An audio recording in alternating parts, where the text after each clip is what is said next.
هقول لك على تحليل تعمله في البيت يطمنك على كفاءة الكلى، بنعمله في المعامل ب 450 جنيه. والأجمل بقى إن التحليل ده ممكن يكشف لك مشكلة في الكلى قبل ما تحس بأي ألم أصلا.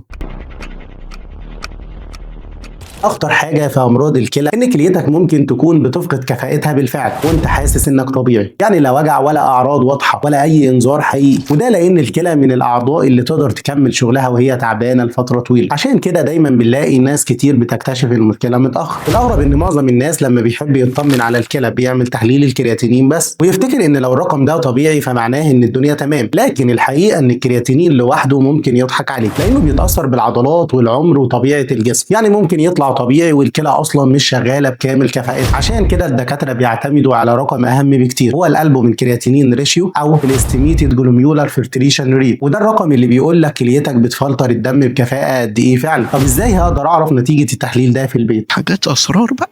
انا اعرفها عن طريق المعادله اللي هقول لك عليها دلوقتي. لو معاك نتيجه الكرياتينين هنقدر نعرف الجي اف ار اللي بتساوي 140 ناقص العمر بتاع حضرتك في الوزن على الكرياتينين في 72. ولو حضرتك انثى فهتضربي الرقم اللي هيطلع معانا ده في 85 من 100. كل ما الناتج يكون اعلى من 90 فده معناه ان الدنيا عندنا كويسه. لكن لو بدا ينزل يبقى كفاءه الكلى بدات تتاثر، حتى لو انت لسه مش حاسس بده. احسبها وقول لي اخبار الكلى عندك ايه. ولو مش عارف تحسبها ابعت لي الوزن والسن ونتيجه الكرياتينين وانا هقول لك في الكومنتات. سلام.